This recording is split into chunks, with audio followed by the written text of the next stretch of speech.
We've lost count of the times that bizarre storylines from Springfield actually came true. But here are just a few occasions when The Simpsons freakishly predicted the future. One of many episodes that showed an alternate reality future for Springfield's first family, Bart to the Future, aired in the year 2000, and we learn Lisa has just been elected President of the United States. During her first cabinet meeting, President Simpson mentions a familiar name. As you know, we've inherited quite a budget crunch from President Trump. We all know how the future turned out. It's worth mentioning that this particular episode was written during Donald Trump's failed presidential run in the year 2000, and the writers themselves saw the possibility of a Trump presidency as the most ridiculous thing they could imagine for the future, which can only mean that Lisa Simpson is up next. And then, President Kang. All hail President Kang! Could be worse. We could be eating Soylent, which is literally named after ground-up people from a sci-fi movie starring Charlton Heston. Wait. Soylent is food. While not intended to replace every meal, Soylent can replace any meal. Bleh. Oh, what a bleak, horrible future we live in! In 1992's New Kid on the Block, Homer sees a TV commercial for an all-you-can-eat seafood restaurant called The Frying Dutchman. Homer proceeds to eat until closing time and gets kicked out, while still hungry. He sues the restaurant for false advertising, but Homer and the sea captain come to an agreement. Come see Bottomless Pete, nature's cruelest mistake. Come for the freak, stay for the food. In 2012, Bill With went to a Wisconsin restaurant called Chuck's Place for its weekly Friday night fish fry buffet. After a few trips to the restaurant and racking up a running tab, he wanted more, but the restaurant claimed they'd run out. That's when Wiss refused to pay. We asked for more fish, and they refused to give us any more fish. The owner of Chuck's Place claimed Wiss had eaten more than 20 pieces of fish and was violating the buffet's no-sharing policy. He came back with a vengeance. And he wasn't done. He came back 2 days later with a picket sign. Wist planned on picketing every day, but by early 2013, he had already moved on to other protests. But really? Did these sound like the actions of a man who had all he could eat? No! That could have been me! Over the course of the series, the secrets of Springfield Elementary's lunchroom cost-cutting have been explored again and again, but even lunch lady Doris has her limits. Where do you want these beef hearts? On the floor. In the 1995 episode The PTA Disbands, even Doris objects to using shredded newspaper and old gym mats as ingredients. Posh. Shredded newspapers add much-needed roughage and essential inks. Besides, you didn't notice the old gym mats. There's very little meat in these gym mats. In 2014, a minor but disgusting scandal developed when the Environmental Working Group released a report that found a compound called azodicarbonamide in around 500 processed food products, primarily breads, including Pillsbury dinner rolls, your favorite $5 footlongs, and Wonder Bread. So if you've ever wondered what put the wonder in Wonder Bread, it's yoga mats, and yoga is totally healthy. By season 2, Homer had met his long-lost brother Herb, but he leaves Herb in financial ruin after he bets his whole car manufacturing business on a ridiculous car Homer designs, which was called the Homer, obviously. Any questions? Left destitute, he moves in with The Simpsons, where he creates a baby translator that turns an infant's noise into English. Maggie! Maggie! Whatever! Where did you go? Peekaboo! Oh, there you are.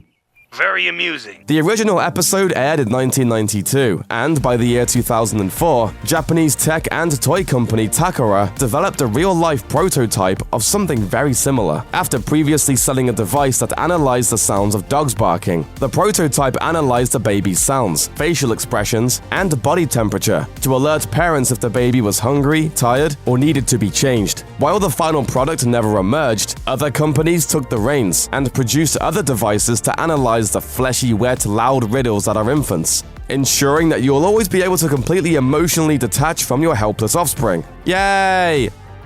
At the end of They Saved Lisa's Brain, a 1999 episode in which Lisa and her local Mensa chapter attempt to rule Springfield with their superior intellect, the smartest guy in the world makes a cameo, physicist and cosmologist Stephen Hawking, and he has some very interesting ideas. Your theory of a donut-shaped universe is intriguing, Homer. I may have to steal it. Wow. Technically, the shape of a donut is a torus, and yes, as it turns out, the universe may actually be shaped like the delicious confection. 4 years after Homer Simpson proposed the theory, cosmologists noticed radiation patterns in space suggesting that the universe was round and tube-like, but empty in the middle. And that's not the only time Homer's been the smartest man in Springfield. I am too smart. I am too smart. I am too smart.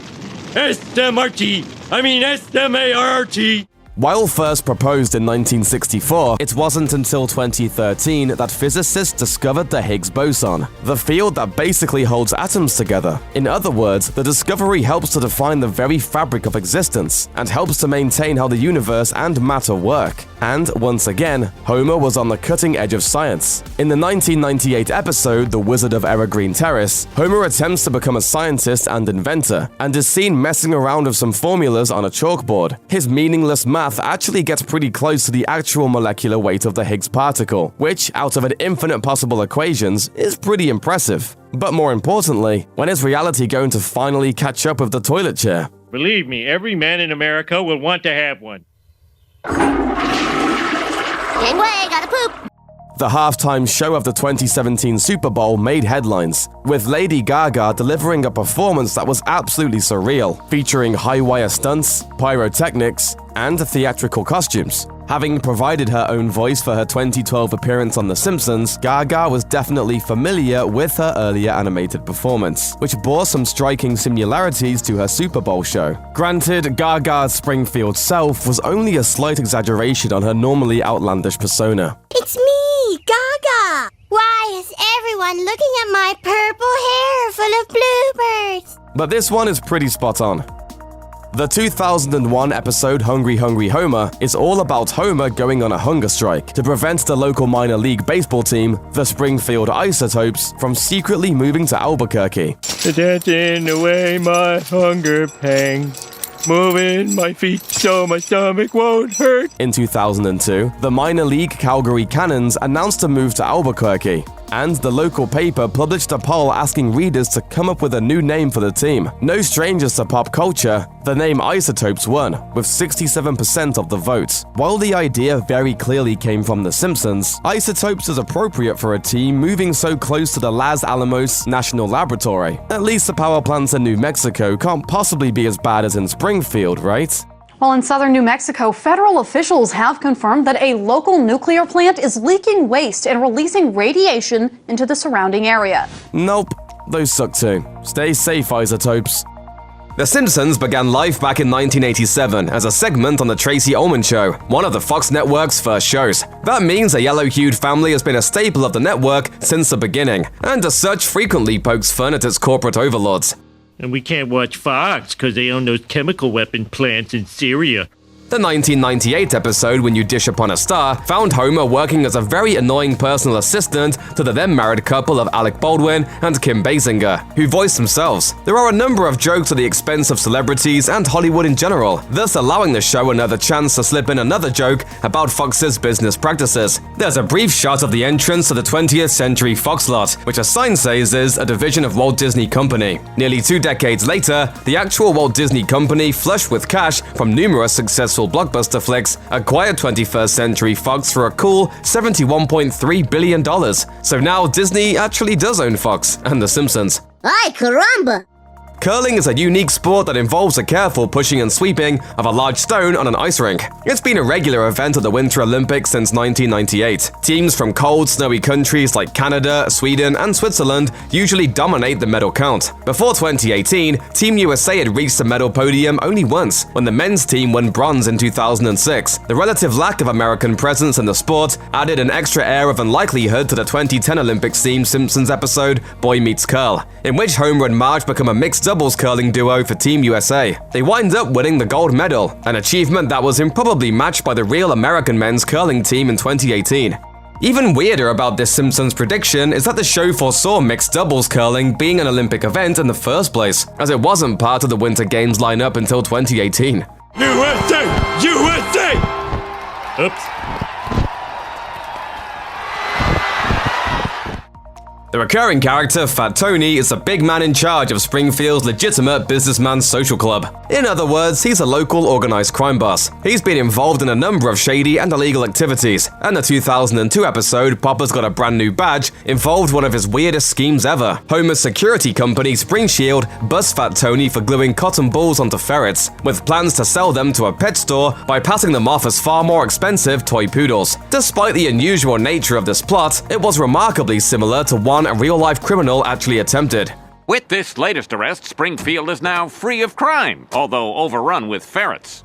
In 2013, a retiree visited the massive La Salada outdoor bazaar in Buenos Aires, Argentina, and purchased 2 poodles. He took his new pets to a veterinarian for a checkup, only for the doctor to discover that they weren't poodles at all. They were ferrets given steroids to appear poodle size.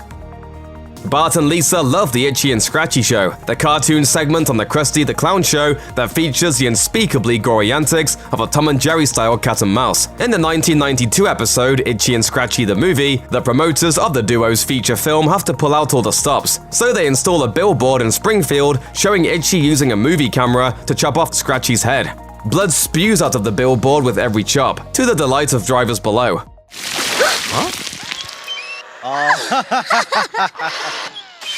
Then in 2008, when Quentin Tarantino's Kill Bill Volume 1, a work almost as violent as Itchy and Scratchy, made its Australian TV debut, the network TV2 contacted the advertising firm Saatchi & Saatchi to inform the public. It did so with a billboard meets art installation in which Uma Thurman's character, the bride, held a katana that unleashed so much blood it exploded beyond the printed panels and onto the side of a building, all over the street, and onto white cars parked below.